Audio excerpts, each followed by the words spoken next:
오늘 하나님의 말씀은 누가복음 7장 2절에서 10절까지 말씀입니다. 어떤 백부장의 사랑하는 종이 병들어 죽게 되었더니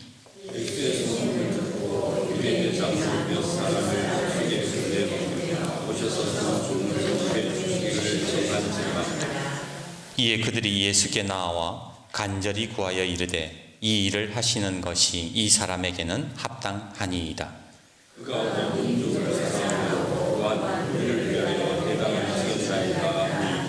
예수께서 함께 가실새 이에 그 집이 멀지 아니하여 백부장이 벗들을 보내어 이르되 주여 수고하지 마옵소서 내 집에 들어오심을 나는 감당하지 못하겠나이다.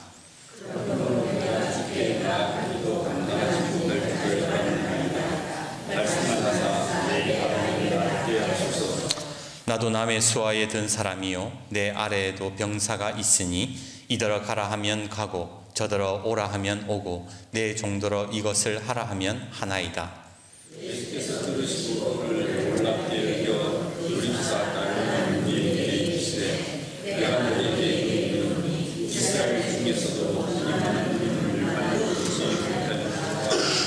같이요.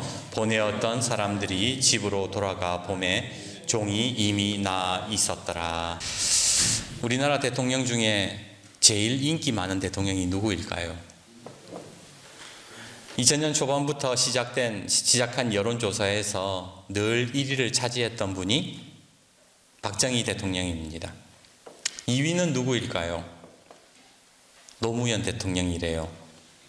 그리고 2022년부터 노무현 대통령이 1위로 올라섰다고 하지요. 사실 박정희 대통령과 노무현 대통령에 대한 인식은 보수냐 진보냐에 따라서 극명하게 갈려집니다. 공과 과가 명확하지요. 그럼에도 불구하고 역대 대통령 중에 왜 이 두 사람이 항상 1, 2위를 차지하는 것일까? 그것은 국민에게 감동을 주었기 때문입니다. 여러분도 아시다시피 우리나라가 참 가난했던 시절, 우리나라에서 그 박정희 대통령 시절에 독일 광부와 그리고 간호사를 파독하지 않았습니까? 그때 박정희 대통령이 그들에게 한 연설을 여러분은 기억하실 겁니다. 우리가 잘 산다면 왜 여러분이 부모 형제를 저버리고 이역만리인 이곳에서 노동을 하게끔 하겠습니까? 우리도 남의 나라 못지않게 잘 살기 위해 피땀 흘려 부강한 나라를 이룩해서 우리 자손들에게는 우리가 지금 겪고 있는 이 서름을 남겨주지 않기 위함입니다. 비록 우리 생전에 이룩하지 못하더라도 후손을 위해 남들과 같은 번영의 터전만이라도 닦아 놓으십시다. 여러분, 난 지금 몹시 부끄럽고 가슴이 아픕니다. 대한민국 대통령으로서 무엇을 했나 가슴에 손을 얹고 반성합니다. 나에게 시간을 주십시오. 우리 후손만큼은 결코 이런 타국에 팔려 나오지 않도록 하겠습니다. 그 대통령의 연설에 서름에 복받친 파독 광부들과 간호사들이 흐느껴 울었잖아요. 어떤 광부는 서독 대통령에게 무릎 꿇고 대한민국 살려달라고 절까지도 했지요. 이런 서러움과 아픔은 대한민국 국민들에게 그대로 전해졌고 대한국민들도 그것이 감동이 되었습니다. 그렇게 감동된 대한민국은 한마음이 되어 모두가 허리띠를 졸라맸고 지금의 경제 성장을 이루어낸 것입니다. 노무현 대통령은 참 욕을 많이 얻어먹었던 대통령입니다. 대통령답지 못하다, 유능하지 못하다, 경제를 망쳤다, 심지어는 골프를 치다가 또 공이 안 들어가면 다 노무현 때문이다, 그렇게 말할 정도로 욕을 많이 먹은 사람입니다. 그런데 많은 사람들이 그 대통령이 아닌 인간 노무현을 기억하고 있는 사람들이 아주 많아요. 이유가 뭘까? 바로 인간적인 감동을 안겨준 것이에요. 2002년 민주당 대선 후보 경선에서 노무현 후보는 이렇게 말했습니다. 제 장인은 좌익 활동을 하다가 돌아가셨습니다. 제가 결혼하기 훨씬 전에 돌아가셨는데 저는 이 사실을 알고 제 아내와 결혼했습니다. 그리고 아이들 잘 키우고 지금까지 서로 사랑하면서 잘 살고 있습니다. 그게 뭐가 잘못됐습니까? 이런 아내를 제가 버려야 합니까? 그렇게 하면 아내를 버리면 대통령 자격이 있고 이 아내를 그대로 사랑하면 대통령 자격이 없다는 것입니까? 여러분, 이 자리에서 여러분께서 심판해 주십시오. 여러분이 그런 아내를 가지고 있는 사람은 대통령 자격이 없다고 판단하신다면 저 대통령 후보 두겠습니다. 여러분이 하라고 하면 열심히 하겠습니다. 그때 수많은 사람들이 생각했습니다. 아, 저런 사람이면 대통령이 되어도 괜찮겠다.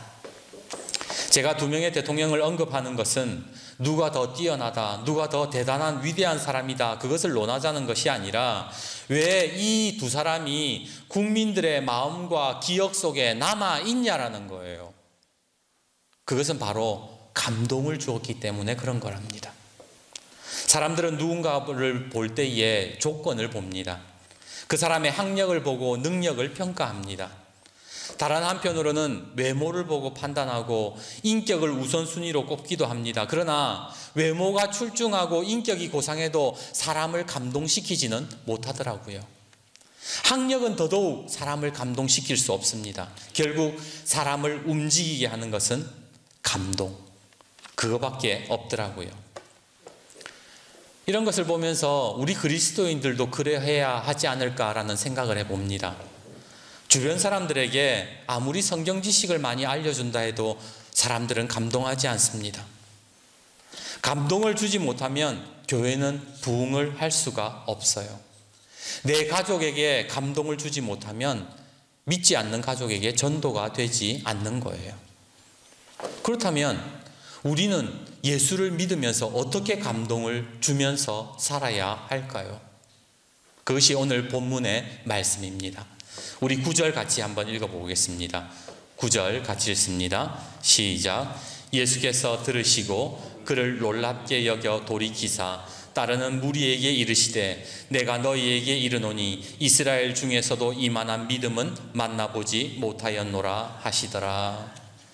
오늘 이 본문에서 9절에서 놀랍게 여기다라는 말은 헬라어로 다우마조라고 해서 놀라다라는 뜻도 있지만 칭송하다 이런 뜻도 있어요. 그러니까 예수님께서 지금 이 백부장의 어떤 행동, 백부장의 모습을 보고 놀라기도 했지만 칭찬을 넘어서서 칭송을 했다라는 거예요. 얼마나 예수님이 감동을 받았으면 이스라엘 중에서 이만한 믿음을 본 적이 없다라고 얘기를 하셨겠습니까? 도대체 예수님은 어떤 감동을 받으셨던 걸까요? 그 첫 번째가 바로 필요 이상의 사랑을 베푼 사람이기 때문에 그렇습니다. 뭐라고요? 필요 이상의 사랑. 2절과 3절을 보십시오. 어떤 백부장의 사랑하는 종이 병들어 죽게 되었더니 예수의 소문을 듣고 유대인의 장로 몇 사람을 예수께 보내어 오셔서 그 종을 구해 주시기를 청한지라. 백부장이라는 직업은 군인이에요. 그런데 군인 100명을 거느린다 해서 백부장이라고 부르는 거예요. 근데 말이 100명이지 100명의 사람들을 수족처럼 부릴 수 있다. 그것은 큰 힘을 가지고 있는 것이고 권력을 가지고 있다라는 의미입니다. 반면에 예수님 당시 하인과 종들은 어떻습니까? 바로 인간 대접을 제대로 받지 못했어요. 마치 소모품과 같아서 필요 없어지면 그냥 버리는 존재들이었어요. 그래서 종이 아프고 병이 들면은 어떻게 합니까? 야, 저거 갖다 버리고 새로 건강한 하인을 구해와. 그렇게 할 수 있었던 거예요. 그런데 백부장이 오늘 성경에 뭐라 그래요? 종을 사랑했다 그래요. 그리고 그 죽어가는 종을 위해서 예수님께 낫게 해주기를 청했다라는 것입니다. 이 말은 다른 말로 하면 적당하게 사랑한 것이 아니라 적당하게 이뻐한 것이 아니라 필요 이상의 사랑을 바로 이 종에게 쏟아 부었다라는 겁니다. 그리고 그 사랑이 예수님을 감동시킨 거예요. 언젠가 이런 간증을 들었어요. 서울 영락교회를 섬기던 한 장로님이 계셨는데 장로님에게는 눈에 넣어도 안 아픈 예쁜 딸이 하나 있었대요. 하나뿐인 딸이니 얼마나 귀하게 키웠겠습니까? 뿐만 아니라 신앙교육도 잘 시켰어요. 그래서 믿음도 좋고요, 교회에 열심히 봉사하는 그런 자랑스러운 딸이었어요. 근데 어느 날 그 딸이, 그렇게 착하고 믿음 좋은 딸이 교회라고는 한 번도 가본 적이 없는 남자를 데리고 와서는 결혼을 하겠다는 거예요. 이유를 들어보니 그 녀석이 이 딸내미에게 첫눈에 반해서 처음에는 예수 안 믿어서 나 당신과 못 만난다 거절도 하고, 자꾸 따라오니까 무시도 하고 모른 척도 했는데, 무려 3년 6개월 동안 죽으라고 따라다니다 보니까 이 딸의 마음 문이 열려버린 거예요. 저렇게 일편단심 나를 좋아한다면 세상에 저 사람만큼 나를 좋아해 주는 사람이 없을 것 같다, 그 감동이 와가지고 결혼을 하겠다 그랬다는 겁니다. 자식 이기는 부모 없다고 반대를 했지만 결국 허락을 하고 말았습니다. 근데 막상 결혼을 하고 나니까 이제 문제가 하나 둘씩 생겨나기 시작하는 겁니다. 남편이 저녁마다 술친구 데리고 와서 막 술상을 차려줘야 돼요. 주일에는 골프다 동호회다, 교회 안 나간다 그러니까 자꾸 갈등이 생기는 거죠. 속상하고 원망스럽고 자꾸 부부싸움도 자꾸 일어나기 시작했습니다. 그러던 어느 날 이 딸이 기도하는데 하나님께서 딸에게 어떤 마음을 주셨느냐, 3년 6개월을 섬겨라 그랬다는 거예요. 왜? 남편이 자기 마음을 돌리기 위해서 3년 6개월 동안 죽으라고 따라다녔는데, 너도 이제 남편을 위해서 3년 6개월 동안 죽으라고 한번 섬겨봐라, 그런 마음을 주셨다라는 거예요. 그래서 나도 남편의 마음을 돌리기 위해서 한번 섬겨보자.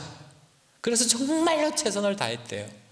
마음 상할 때가 얼마나 많았겠습니까? 그럼에도 포기하지 않고 더 잘해주고 그러다가 남편이 감동을 하게 된 거예요. 내 아내가 저렇게 교회에 나가는 게 소원이라는데 그깟 거 하나 못 해주겠나? 그렇게 교회를 나가기 시작했고, 남편이 장로가 되고 그 아들이 목사가 되었답니다. 필요 이상의 사랑을 주기 시작하면 사람이 감동이 되는 거예요. 오늘 여러분들은 어떠세요? 필요 이상의 사랑을 부을 수 있는 그런 마음을 가지고 계십니까? 우리 하나님도 그러셨잖아요. 말씀 한마디로 세상을 창조하신 분, 말씀 한마디로 모든 것을 끝내실 수 있는 분이 유일한 아들 예수 그리스도를 이 땅에 보내셔서 필요 이상의 사랑으로 십자가를 지시게 하셨잖아요. 그리고 우리의 모든 죄를 사해 주셨습니다. 안 하셔도 그만하는 일을 필요 이상의 사랑으로 우리를 감동시키고 변화시키셨던 거예요. 오늘 우리가 예수님의 사랑을 전한다는 것은요, 그냥 예수 믿어라, 너 예수 안 믿으면 지옥 가, 그렇게 말하는 게 아니에요. 우리가 예수를 전한다는 것은 바로 필요 이상의 사랑을 쏟아 붓는 것을 의미하는 겁니다. 그러기에 지금 내가 기도하는 사람, 믿지 않는 가족이 있다면 100번의 말보다 필요 이상의 사랑을 쏟아붓는 저와 여러분이 되기를 주님의 이름으로 축복합니다. 오늘 예수님이 백부장의 믿음을 감동하시고 칭송하신 이유, 두 번째는 필요 이상의 친절이었어요. 첫 번째가 필요 이상의 사랑, 두 번째가 필요 이상의 친절이었다는 겁니다.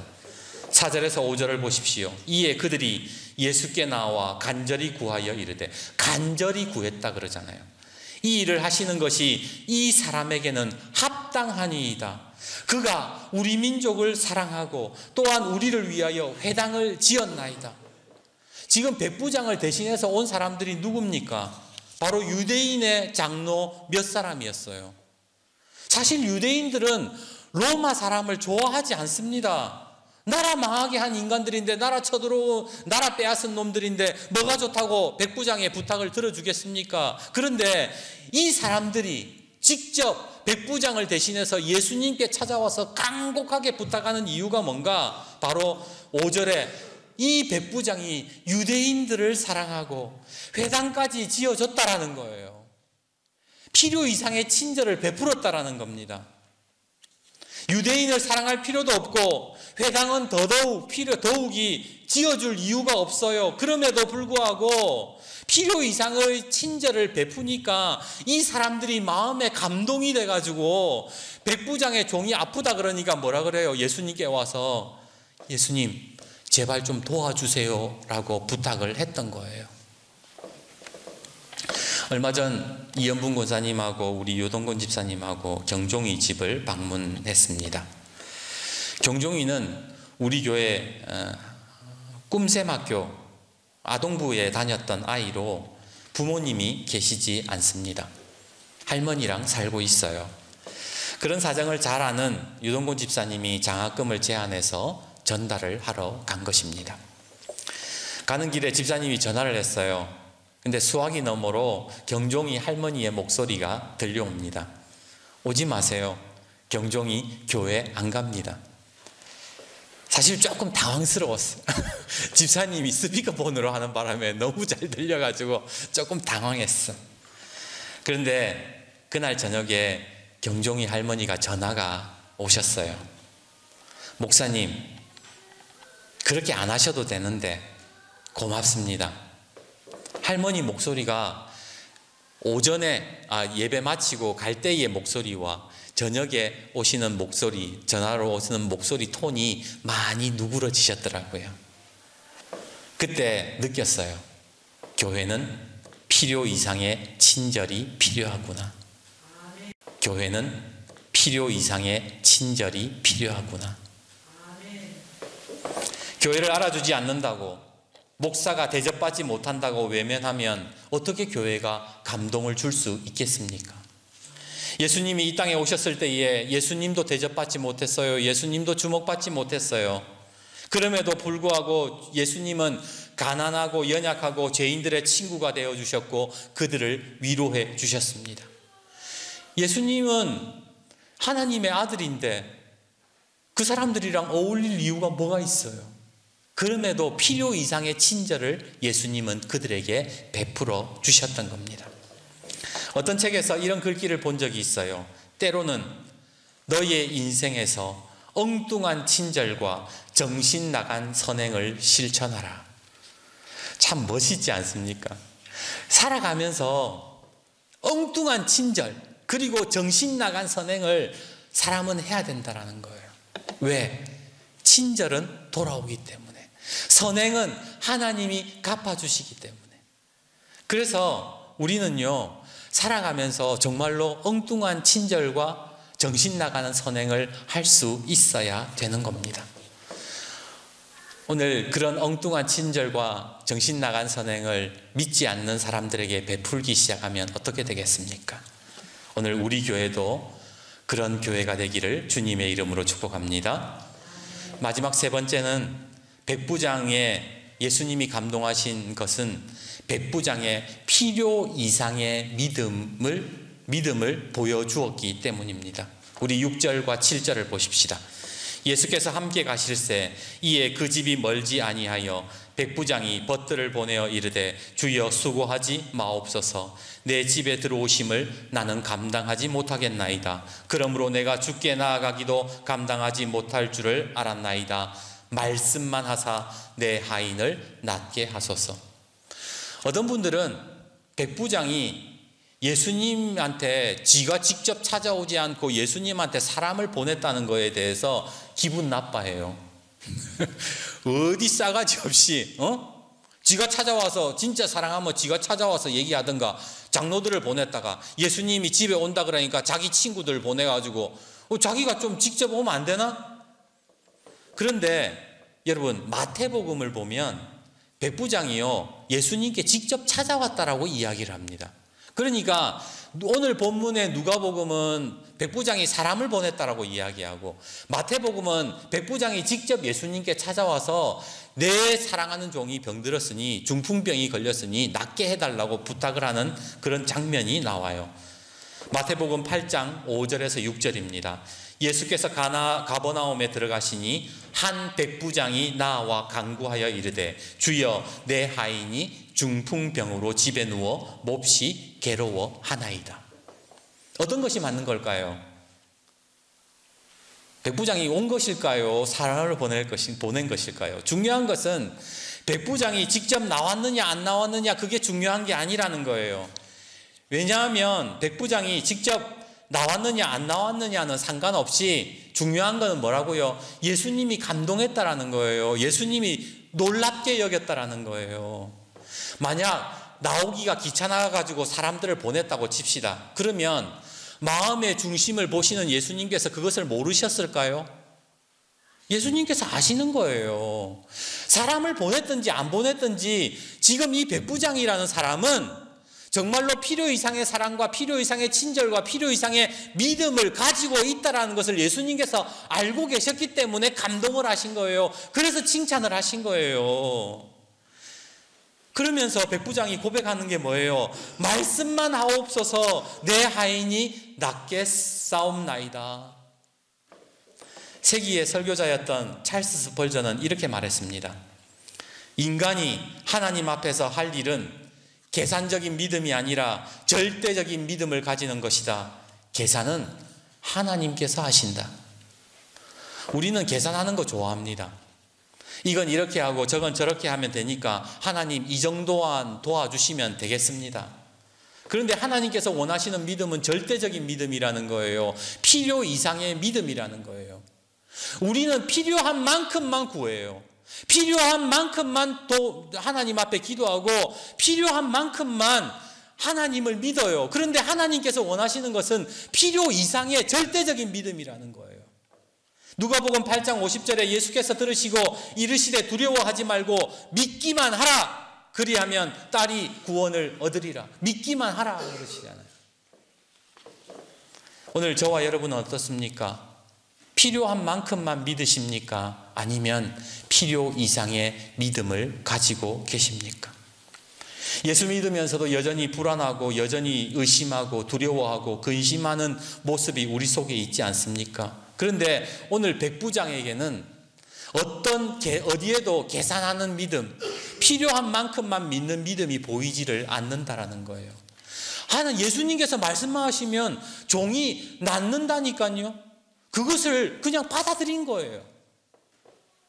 그것이 바로 예수님을 감동하게 만들었던 겁니다.